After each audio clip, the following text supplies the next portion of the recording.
तो आज आपका स्वागत है सोलो लेवलिंग के एक नए एपिसोड में। और आज मैं आपको एक्सप्लेन करने वाला हूँ सोलो लेवलिंग का सीजन 3 का एपिसोड 19। तो हमने पहले के एपिसोड में ये देखा था कि कोरिया के अंडर बची हुए एंड को मार रहे होते हैं और चाइना की तरफ भी कुछ एंड चले गए थे, उन्हें ल्यूजी कान मार देता है। और इसके बाद हमें रेड के तीसरे दिन ले जाया जाता है और यहाँ सोल्जर जीजो आइलैंड में एंड की बॉडी और माना स्टोन को कलेक्ट करने के लिए आए थे और इन लोगों को इस जगह में प्रोटेक्ट करने के लिए हंटर भी आए हैं। और यहाँ हमें दो मोनार्क देखने के लिए मिलते हैं जो इन हंटरों को बेहोश कर देते हैं। और अब इसके आगे तो हमें एपिसोड की स्टार्टिंग में संजन वो दिखाया जाता है जिसकी सब कोई फोटो खींच रहे होते हैं और हमें ये बताया जाता है कि जब से जीजो आइलैंड की रेड खत्म हुई है जब से सब कोई संजन वू की बात कर रहे हैं और यहाँ सब कोई संजन वू की तारीफ कर रहे होते हैं कमेंट में। एक बंदा कमेंट करता है कि मुझे ये पता नहीं था कि इतने सारे बीस को समन करना पॉसिबल है और एक और पर्सन ये कमेंट करता है कि संजन वू एक गॉड है। और यहाँ और भी लोग संजन वू की बहुत ज्यादा तारीफ कर रहे होते हैं और हमें ये बताया जाता है कि जीजो आइलैंड की रेड की वजह से सब कोई ने फर्स्ट टाइम संजन वू को एक्शन में देखा है। और यहाँ एक और पर्सन कमेंट में ये कहता है कि ये नेशनल लेवल हंटर कंसिडर किया जाएगा क्या। एक और पर्सन कहता है कि चिल आउट, ये इतना भी अच्छा नहीं है। पहला पर्सन कहता है कि सीरियसली उसने एक एस रैंक डंजन को क्लियर किया है, वो भी अकेले, और हमें ये भी पता नहीं है कि उसके पास कितनी ज्यादा स्किल्स हैं। लेकिन वो दूसरा बंदा ये बोलता है कि संजन वू के पास एक्सपीरियंस की कमी है और अगर वो इतने केपेबल है तो लोग उसे कंसिडर करेंगे। पहला पर्सन फिर से ये कहता है कि मैंने ये सुना है कि संजन वू एक ई क्लास हंटर था जो बस रेगुलर ह्यूमन से थोड़े से ही पावरफुल होते हैं, लेकिन संजन वू इतना ज्यादा पावरफुल कैसे हो गया, क्या वो दूसरी बार रीअवेकनिंग हुआ है। दूसरा पर्सन ये कहता है कि कोई भी संजन वू के रीअवेकनिंग के बारे में नहीं जानता है और शायद उसने बीसी को साइन किया अपने आइडेंटिटी को छुपाने के लिए। और इसके बाद हमें ये बताया जाता है कि सारी कंट्रीज रेड की सक्सेस की वजह से संजन वू के बारे में बात करना बंद ही नहीं कर रहे हैं। एंड इस जगह में कुछ लोगों को ये भी लगता है कि संजन वू फाइट को पहले ज्वाइन कर लेता तो माइंड वूम की डेथ नहीं होती और इसकी वजह से कुछ लोग संजन वू को ब्लेम कर रहे हैं। एंड इस जगह में बहुत सारे लोग संजन वू को सपोर्ट कर रहे हैं, लेकिन यहाँ कुछ लोगों से क्रिटिसाइज कर रहे हैं क्योंकि ये सच है कि संजन वू शुरुआत से वहाँ होता तो कोई परेशानी नहीं आती। और यहाँ संग माइंड वूम की ग्रेव के सामने खड़ा होता है एंड यहाँ हम देखते हैं कि माइंड वूम की मदर रो रही होती है। इसके बाद यहाँ से संग जाने लगता है और यहाँ संग बाइकुनु की साइड से निकलता है। बाइकुनु संग को ये कहता है कि मैं हमेशा से ये विश्वास करता था कि एक हीरो खुद से बॉल को एंड नहीं कर सकता है, लेकिन मुझे रीसेंट इवेंट की वजह से ऐसा लगता है कि मैं गलत सोचता था और इसलिए मिस्टर संग अपने सर को ऊपर करो क्योंकि तुम्हारी वजह से इस चीज का एंड हुआ है। इसके बाद बाइकुनु संग को थैंक यू कहता है रोते हुए। इसके बाद संग चाइन की साइड से निकलता है। यहाँ चाइन संग को देख के अपने मुंह को दूसरी तरफ कर लेती है और ब्लश कर रही होती है। एंड यहाँ संग ने ये देख लिया था कि चाइन उसकी तरफ देख रही है इसलिए वो उसकी तरफ देखता है और उसके बाद यहाँ संग चेयरमैन को देख लेता है। और यहाँ हमें ये बताया जाता है कि जीजू आइलैंड की 5th रेड में 4801 हंटर ने पार्टिसिपेट किया था एंड 727 अवेकन सिविलियंस ने भी फाइट को ज्वाइन किया था और इस बैटल में टोटल 64 अवेकन और 32 सिविलियंस मारे गए। मरने वाले लोगों की संख्या निराशाजनक थी, लेकिन पहले के रेड से ये नंबर बहुत ज्यादा कम है। आगे हमें चेयरमैन और संजन वू दिखाए जाते हैं और यहाँ चेयरमैन संग से ये कहते हैं कि तुम अब अपनी गिल्ड को फॉर्म करने वाले हो। और यहाँ चेयरमैन ये भी बताते हैं कि जो एस रैंक हंटर है उन्हें लाइसेंस की कोई भी जरूरत नहीं है, तुम्हें बस एसोसिएशन में कॉल करना है और बाकी सब हम सब संभाल लेंगे। संग कहता है कि ठीक है। इसके बाद संग मनी मन कहता है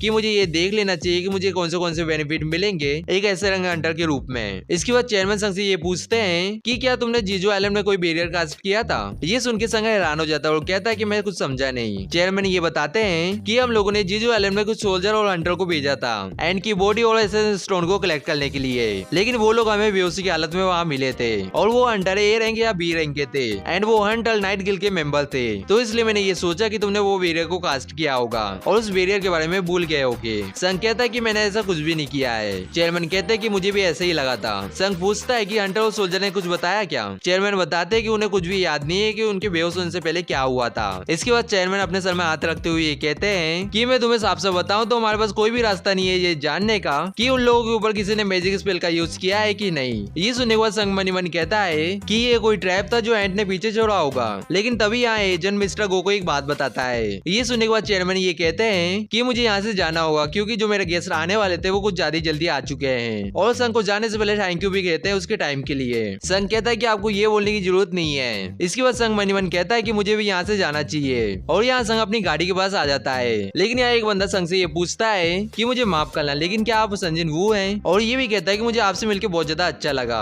और अपना कार्ड संग को देते हुए ये भी कहता है कि मेरा नाम है एडम व्हाइट और मैं सीनियर ऑफिसर हूँ फेडरल ब्यूरो से। और संग मनी मन कहता है कि ये federal bureau of Hunter guild से है। एडम संग को ये भी कहता है कि तुम मुझे एडम बोल सकते हो और यहाँ एडम संग से माफी मांगता है इस जगह में अचानक से आने के लिए और कहता है कि आपको ट्रैक करना बहुत ज्यादा मुश्किल है और मैं आपके ऑफिस भी आया था आपसे मिलने। संग मनी मन कहता है कि ये मेरे ऑफिस आया था, ये वही पर्सन होगा जिसको जिन्होंने मेंशन किया था। इसके बाद संग एडम से ये पूछता है कि तुम्हारा मुझसे काम क्या है। एडम कहता है कि मिस्टर संग मैं आपके साथ कुछ इन्फॉर्मेशन को शेयर करना चाहता हूँ। संग पूछता है कि किस तरह की इन्फॉर्मेशन की बात कर रहे हो तुम। एडम कहता है कि मैं आपको जो इन्फॉर्मेशन देने वाला हूँ वो वर्ल्ड की कोई भी कंट्री आपको प्रोवाइड नहीं कर सकती है। संग कहता है कि तुम मेरे साथ ऐसे इन्फॉर्मेशन को शेयर क्यों करना चाहते हो। एडम कहता है कि हम लोगों को बेनिफिट मिलता है आप जैसे स्पेशल इंडिविजुअल को नॉलेज शेयर करने से, और मैं अकेला हूँ जो आज आपको विजिट करने वाला था। वैसे भी जीजू एलन की रेड ने डिप्टी डायरेक्टर के ऊपर बहुत अच्छा इंप्रेशन छोड़ा है, तो इसलिए उनकी विश है कि वो आपसे फेस टू फेस मिलना चाहते हैं। मैंने ये सोचा भी नहीं था कि ऐसा कुछ होगा, और आपको डिप्टी डायरेक्टर सबको डिटेल में समझा देंगे। एंड यहाँ पास में मेरी कार वेट कर रही है, तो क्या आप उनसे मिलना पसंद करेंगे। संग मन मन कहता है कि इन्फॉर्मेशन। इसके बाद एडम को ये कहता है कि मुझे ये पता नहीं है कि जो आपकी इन्फॉर्मेशन है वो भरोसे लायक है कि नहीं, और इस चीज के बारे में थोड़ा सोचने के बाद मैं आपको कॉल कर दूंगा। एडम कहता है कि मैं कितना ज्यादा फूलिश हूँ, मुझे डील करने से पहले कोई भी चीजों को छुपाना नहीं चाहिए। यहाँ हम ये देखते हैं कि संग अपनी गाड़ी में बैठ चुका है, लेकिन यहाँ एडम ये कहता है कि एक अपग्रेडर वो एक ऐसा अवेकन बीइंग है जो दूसरे अवेकन बीइंग की एबिलिटी को एनहांस कर सकता है। क्या आपने इसके बारे में पहले कभी सुना था। ये सुन के संग बहुत ज्यादा हैरान हो जाता है और एडम के साथ उसकी गाड़ी में बैठ के जाने लगता है। आगे हम ये देखते हैं कि ये लोग फेडरल ब्यूरो में पहुंच जाते हैं, और यहाँ हम ये देखते हैं कि माइकल संग से हाथ मिलाते हुए कहता है कि आपसे मिलके मुझे बहुत ज्यादा अच्छा लगा, और मेरा नाम है माइकल और मैं डिप्टी डायरेक्टर हूँ फेडरल ब्यूरो ऑफ हंटर का। संग भी माइकल से अपने आप को इंट्रोड्यूस कराता है। एडम संग को ये कहता है कि मैं आपका इंटरप्रेटर रहूंगा। आगे माइकल संग को ये कहता है कि मैं सीधा पॉइंट में आता हूँ, और ये बताता है कि मिस्टर संग इस फाइल के अंदर इमिग्रेशन के डॉक्यूमेंट है, और किसी और को यूएस के सिविलियंस बनने में 2 साल लग जाते हैं, लेकिन आपके लिए हम इस चीज को इग्नोर कर देंगे, और आपको बस इस जगह में एक बार बोलना है कि आप अमेरिका के सिविलियंस बनना चाहते हो, एंड आप 1 सेकंड के अंदर बन जाओगे।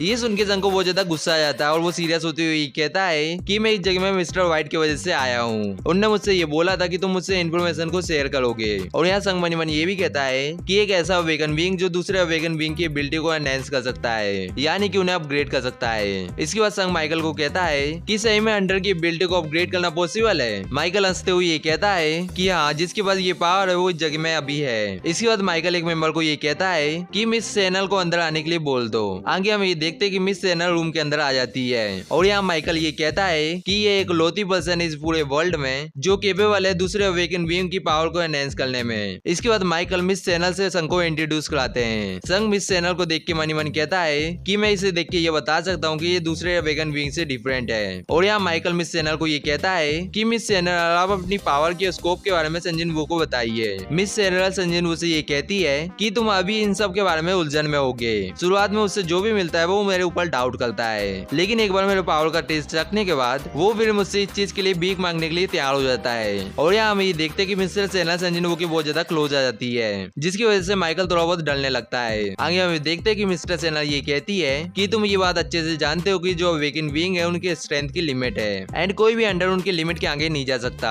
तो इसलिए जो अवेकन बीइंग है उसकी रैंक एकदम सेम रहती है। लेकिन ये चीज चेंज हो सकती है अगर वो सेकंड अवेकन हो जाए, और ये कॉमन नॉलेज सारे अंडर को पता है। ये सुनने के बाद संग मिस्टर सैनल से ये पूछता है कि आप इस चीज को चेंज कर सकती हैं। मिस्टर सैनल केक खाते हुए ये कहती है कि हाँ, मैं ऐसा कर सकती हूँ, मेरे पास ऐसी पावर है जो अवेकन बीइंग को उनके लिमिट से भी आगे ले जा सकती है। इस चीज के लिए 3 स्टेजेस की प्रोसेस लगती है, जिससे मैं उनकी लिमिटेशन को इंक्रीज कर सकती हूँ। मुझे ये बात पता नहीं है कि इस पावर को क्या बोला जाए, लेकिन मुझे ऐसा लगता है कि मैं जबरदस्ती की रीअवेकनिंग कर सकती हूँ, या ये भी बोल सकते हैं कि मैं उनकी ट्रू पोटेंशियल को बाहर निकाल देती हूँ। माइकल कहता है कि जो भी इन्हें अभी बोला है वो सब सच है, लेकिन मिस सैनल जब भी इस पावर का यूज करती है तो उन्हें एक लंबा रेस्ट लेना पड़ता है इस पावर को दूसरी बार यूज करने के लिए, और इसी की वजह से 3 या 4 ही इंडिविजुअल इस पावर को रिसीव कर पाते हैं 1 साल में। ये सुनने के बाद संग मनी मन कहता है कि मैं भी इन 3 या 4 में से एक बन जाऊंगा अगर ये सच बोल रही होगी तो, और इसकी एबिलिटी भी बहुत ज्यादा यूनिक है। और इसके बाद संग मिस्टर सैनल से ये पूछता है कि आपका ये प्रोसेस कितना इफेक्टिव है। मिस्टर सैनल बताती है कि ये हर एक पर्सन में डिफरेंट होता है, लेकिन तीनों स्टेज को एक्सपीरियंस करने के बाद उनकी स्ट्रेंथ 20 या 30% इंक्रीज हो जाती है। ये सुन के संग मनी मन कहता है कि 20-30% बहुत ज्यादा इंसेन है, और अब मुझे ये समझ आ रहा है कि पब्लिक से इतना हिट मिलने के बाद भी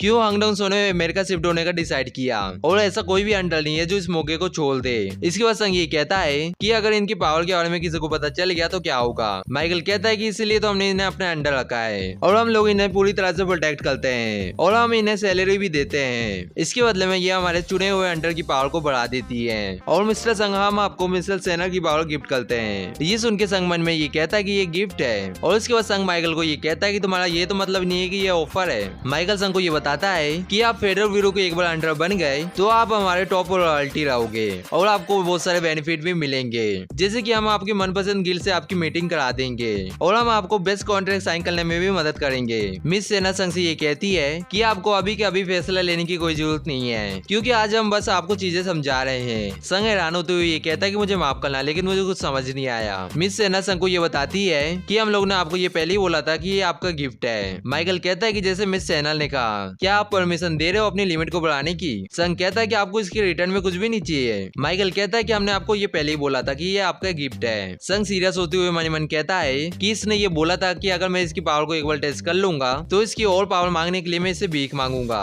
इसका मतलब यही है कि अपने रिजल्ट को लेकर बहुत ज्यादा कॉन्फिडेंस है। आगे हम ये देखते कि मिस सेना संघ का हाथ पकड़ के ये कहती है कि मेरी आंख की तरफ देखते हुए अपने आईज को क्लोज करो और ये फर्स्ट स्टेप है। माइकल मनी मन कहता है कि इसने वेट को ले लिया है और अभी तो मिस्टर संघ बहुत ज्यादा कूल है, लेकिन एक बार फर्स्ट स्टेप कंप्लीट हो गया तो ये खुद ही हमारे टच में रहने की कोशिश करेगा और अगर इसके पास थोड़ा सा भी पेशेंस नहीं है तो ये अभी पेपर को साइन कर देगा। गोटो यूजी इतना स्ट्रॉन्ग था कि वो नेशनल लेवल हंटर बन सकता था। अब ये इसे भी अचीव कर लेगा जो गोटो यूजी नहीं कर पाया। इसने अकेले जीजो आइलैंड की रेड को पूरा किया, वो भी ऐसी पावर से जो किसी ने नहीं देखी थी, और इसलिए मुझे ये देखना है कि ये कितना ज्यादा कैपेबल है। आगे हम ये देखते हैं कि मिस्टर सेनर अपनी पावर का यूज करके संघ के अंदर चल जाती है और मिस्टर सेनर यहाँ ये देखती है कि चारों तरफ डार्कनेस होती है, लेकिन यहाँ मिस्टर सेनर को एक पर्सन दिखता है जो अपनी आंखें खोल लेता है। आगे हम ये देखते हैं कि मिस्टर सेनर संघ के अंदर से बाहर आ जाती है और डर के मारे चिल्ला रही होती है। इसकी वजह से यहाँ सारे गार्ड संघ को गन पॉइंट में रख लेते हैं और यहाँ एक गार्ड संघ को ये कहता है कि बास्टरा तुमने मिस सेनर के साथ क्या किया?